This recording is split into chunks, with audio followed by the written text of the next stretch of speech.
Professor Jian Sai Baba, Professor Jian Sai Baba, NRC and CAB. I think these are real outrages. These real fascist policies to systematically disenfranchise Muslims.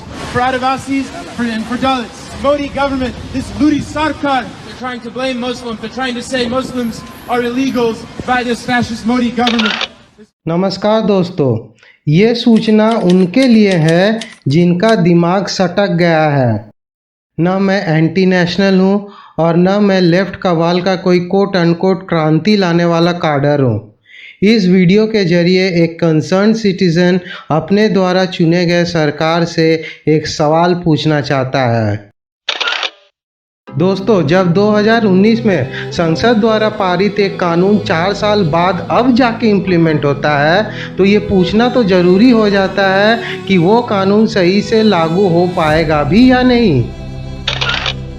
The citizenship amendment act 2019 या CAA दिसंबर 2019 में ही पास हो गया था, मगर उसके implementation का notification अब जाके किया गया है और आने के साथ ही 2 राज्य केरल और पश्चिम बंगाल के मुख्यमंत्रियों ने CAA का विरोध करना भी शुरू कर दिया है। यहाँ तक कि असम और नॉर्थ ईस्ट का ये मानना है कि CAA की तुलना में जातीय डेमोग्राफी को बनाए रखने के लिए नेशनल रजिस्टर ऑफ सिटीजन्स या NRC उनके लिए अधिक प्रासंगिक है। बात तो सही है। तो चलिए दोस्तों, इस वीडियो में CAA के इस 4 साल की जर्नी का एक छोटा सा ओवरव्यू लेते हैं और देखते हैं कि ये सिर्फ एक सिंबलिज्म है या ये लंबी रेस का घोड़ा है।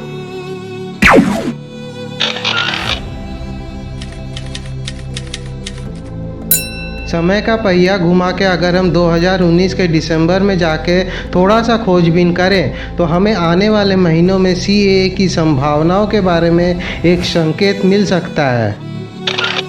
CAA को कानून बनने के लगभग तुरंत बाद ही रोक दिया गया था क्योंकि एक विशेष समुदाय ने सड़कों पर हिंसक विरोध प्रदर्शन किया था जिसका माइनॉरिटी वोटों पर निर्भर पॉलिटिकल लीडर्स ने जोरदार समर्थन किया। ये क्या बात करता है यार।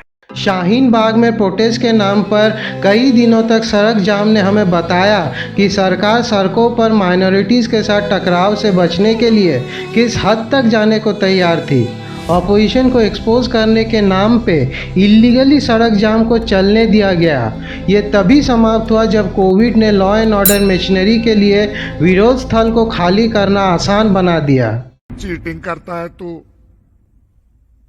चीटिंग करता है तू। अगर सीधे शब्दों में कहें तो जब एक पक्ष अपनी बात मनवाने के लिए हिंसा और धमकी का सहारा लेने को तैयार है तो हमें ये सोचना होगा कि सरकार सिंबलिज्म से परे CAA को इम्प्लीमेंट करने के लिए कितनी दूर तक जाएगी।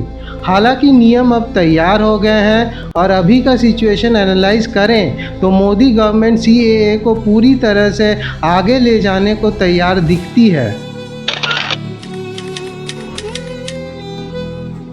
एक कानून जिसका उद्देश्य 31 दिसंबर 2014 से पहले भारत में प्रवेश करने वाले पाकिस्तान, बांग्लादेश और अफगानिस्तान की उत्पीड़ित माइनॉरिटीज़ के लिए तेज़ी से नागरिकता प्रदान करना है, वहाँ एक सवाल तो पूछना बनता है। कहीं ये कानून आगे जाके एक आधा अधूरा उपाय बन के तो नहीं रह जाएगा? इस सवाल के पीछे एक कारण मुझे नज़र आता है। CAA का कट ऑफ डेट 31 दिसंबर 2014 रखा गया है, तो जो भी पीड़ित उसके बाद भारत में आए हैं या आना चाहते हैं उनका क्या? उनको कितने साल और इंतज़ार करना पड़ेगा? हालांकि ये कट ऑफ डेट रखने से भी एक बड़ा बैकलॉग क्लियर होता है, इसमें कोई दो राय नहीं है, मगर आज भी हिंदू, सिखों और दूसरे माइनॉरिटीज़ का उत्पीड़न समाप्त नहीं हुआ है और न आगे होने वाला है। इन इस्लामिक स्टेट्स या थियोक्रेटिक सोसाइटीज़ में माइनॉरिटीज़ का उत्पीड़न आगे भी चलता रहेगा। तो इस उत्पीड़न से बचने के लिए वहाँ के माइनॉरिटीज भारत आ भी जाते हैं तो कितने दिनों तक ये रेफ्यूजी स्टेटस रहेगा?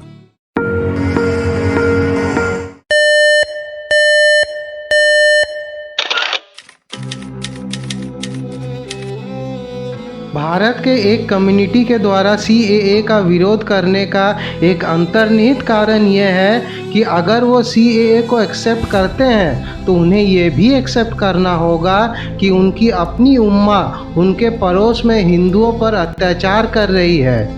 ये एक बड़ा प्रॉब्लम है।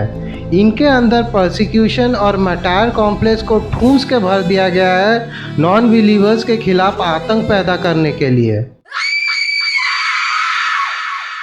CAA बेसिकली इस विशेष समुदाय के विक्टिमहुड के मिथ को पूरी तरह से तोड़ देता है और इसलिए ये उनके भीड़ जुटा के सब कुछ मनवा लेने वाली टेक्निक को एक डायरेक्ट थ्रेट है।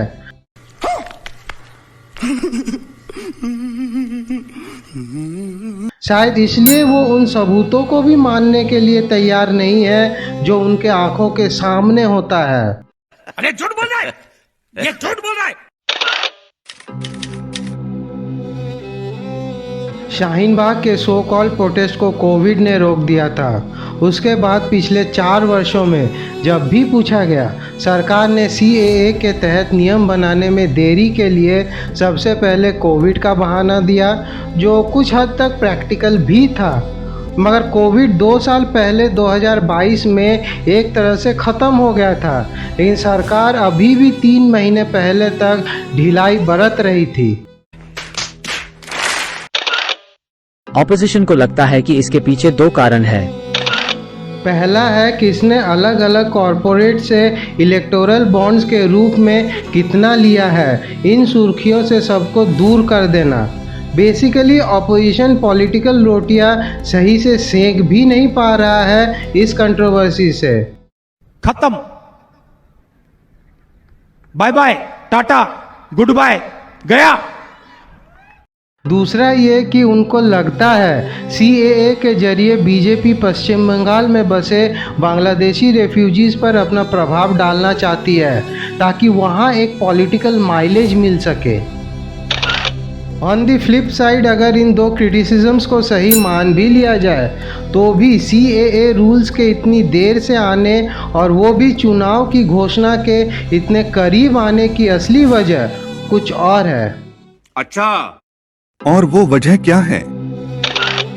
गवर्नमेंट ये भली भांति जानती है कि एक विशेष समुदाय और सेकुलरिज्म से बीमार लोगों के पास सड़कों पे उतर के भीड़ जुटाने का एबिलिटी तो है, इसलिए चुनावों की घोषणा से कुछ ही दिन पहले CAA रूल्स अनाउंस होने के कारण वो लोग ऐसा नहीं कर सकते, क्योंकि law and order election commission के अधिकार क्षेत्र के अधीन है और ये दूसरी पार्टी के लोग को भी पता है।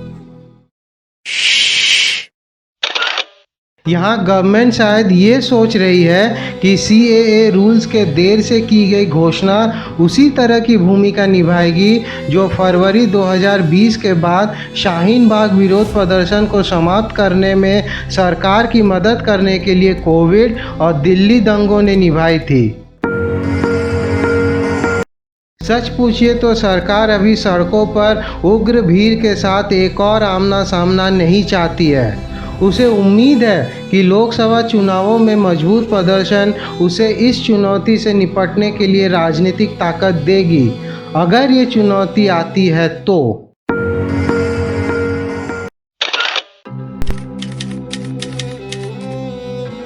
CAA वो बेयर मिनिमम रिक्वायरमेंट है जो भारत पड़ोस के हिंदुओं को आश्वस्त करने के लिए कर सकता है। ये कुछ इस तरह से है कि पिता अपने पुत्र से कह रहा हो, घबराओ मत बच्चा, मैं हमेशा तुम्हारे साथ हूँ।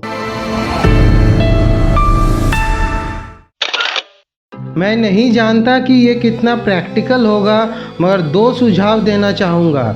पहला कि भारतीय मूल के किसी भी उत्पीड़ित हिंदू, जैन, सिख या बौद्ध को वापस लौटने का खुला अधिकार मिले, जैसा इजराइल ने यहूदियों को दे रखा है। दूसरा ये है कि वापसी के अधिकार को संविधान में कठोर रूप से शामिल किया जाना चाहिए। अभी तो हालत ये है कि भारत में ही हिंदू हितों की रक्षा करना एक संघर्ष है, पड़ोस में तो छोड़ ही दीजिए। हमें इतना मजबूत होना होगा कि हम कहीं भी हिंदू के अधिकार के लिए लड़ सकें। उत्पीड़ित हिंदुओं की मदद करने वाला एक कानून आज स्वयं गैर कानूनी हमलों और ब्लैकमेलिंग का शिकार हो रहा है। कुछ पॉलिटिकल पार्टीज़ ने अपने स्वयं के एजेंडा को आगे बढ़ाने और चुनावी लाभ के डिस्परेशन में कम्युनल टेंशन को बढ़ावा देने के लिए CAA के बारे में गलत धारणाओं को फैला रहे हैं। ऐसे कई कम्युनल रेटोरिक की घटनाएं सामने आई हैं जिससे सामाजिक अशांति के लिए उपजाऊ ज़मीन तैयार होती है। ये कम्युनल रेटोरिक हम शाहीन बाग में 4 साल पहले ऑलरेडी देख चुके हैं। और ये वीडियो ख़त्म करने से पहले हमें ये समझना होगा, CAA पीड़ित हिंदू रिफ्यूजीज़ को नागरिकता देने का एक टूल है। इसे हमें टूल किट बनने से रोकना होगा। जय हिंद, वंदे मातरम।